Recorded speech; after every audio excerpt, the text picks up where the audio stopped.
जय माता दी। आज हम फिजिक्स में कूलम्ब के नियम के सूत्र का निगमन देखेंगे, यानी कि डेरिवेशन देखेंगे। तो सबसे पहले कूलम्ब के नियम को समझना है। देखिए, कूलम्ब ने न्यूटन के गुरुत्वाकर्षण के नियम के आधार पर अपना आवेशों से संबंधित नियम दिया, और वो नियम था कि दो समान या समरूप आवेश के बीच लगने वाला आकर्षण या प्रतिकर्षण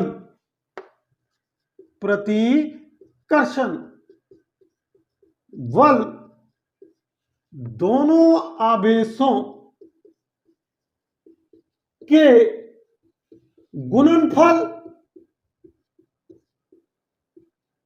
के समानुपाती व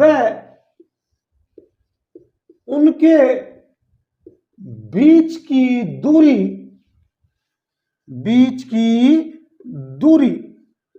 के वर्ग के व्युत्क्रमानुपाती होता है।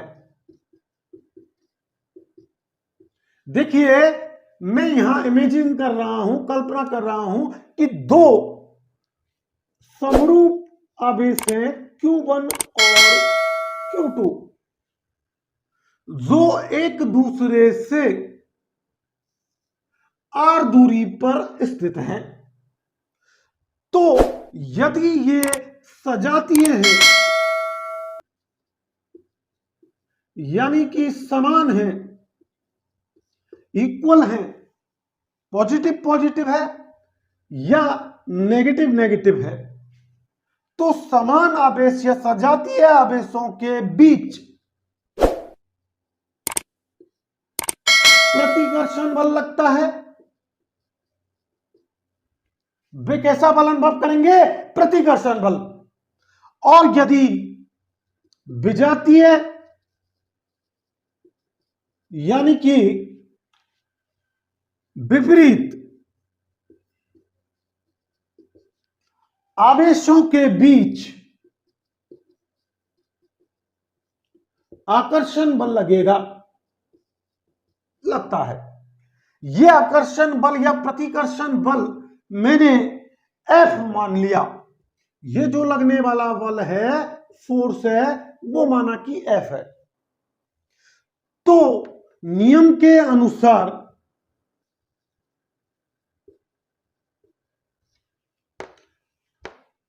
बल F Q1 और Q2 के गुणनफल के समानुपाती होगा। यह समीकरण मैंने एक मान लिया।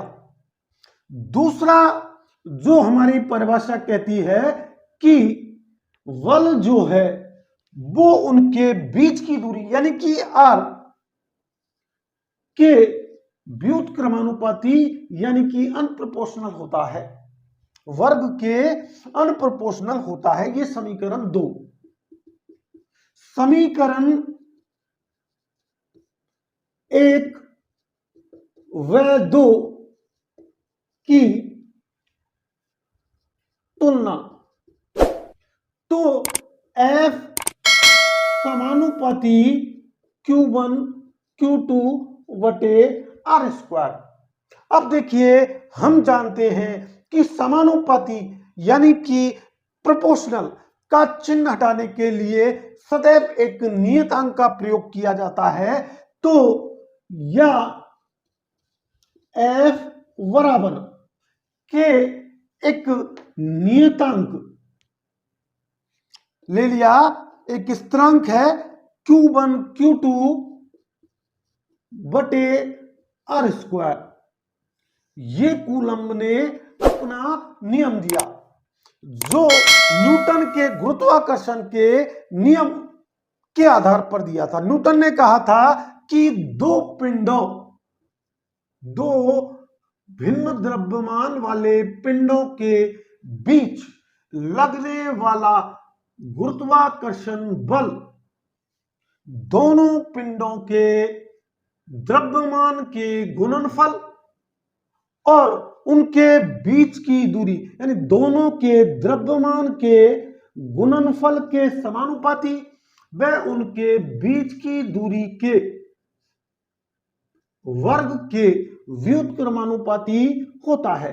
तो वहां समानुपाती का चिन्ह हटाने के लिए उन्होंने जी एक नियतांक लिया और उन्होंने अपना गुरुत्वाकर्षण बल का ये फार्मूला डिफाइन किया। जो हम देखते हैं तो ये बिल्कुल इक्वल है। यहां द्रव्यमान है, यहां आवेशों का गुणनफल है, यहां भी बीच की दूरी है, यहां भी बीच की दूरी है। तो के का मान कूलम्ब नियतांक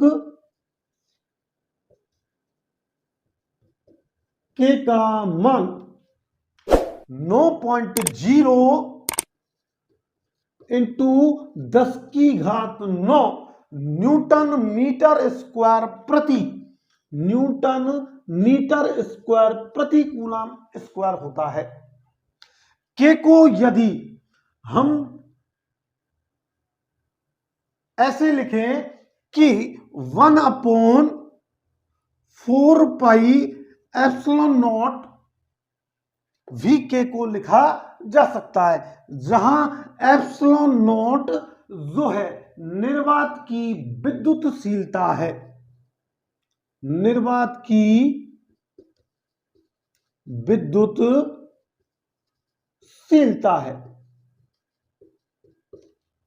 जिसकी वैल्यू 8.854 जिसकी वैल्यू होती है 8.854 इंटू 10⁻12 कूलम्ब स्क्वायर प्रति न्यूटन मीटर स्क्वायर।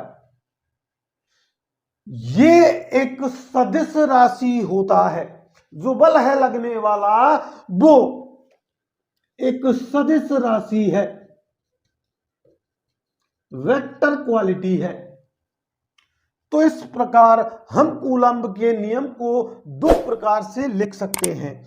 या तो आप सीधा लिख सकते हैं F बराबर के Q1 Q2 बटे आर स्क्वायर, या हम लिख सकते हैं कि F बराबर 1/4πε0 Q1 Q2 बटे आर स्क्वायर।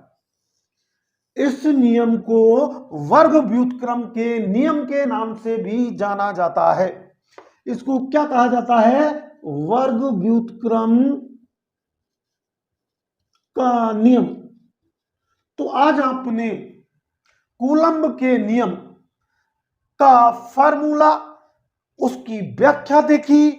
आज का वीडियो आपको कैसा लगा ये ज्यादा से ज्यादा लाइक करके, शेयर करके और हमारे चैनल को सब्सक्राइब करके ज्यादा से ज्यादा फीडबैक देना है और आपको कमेंट्स के माध्यम से बताना है कि आपको हमारा ये वीडियो कैसा लगा। Thanks for watching this.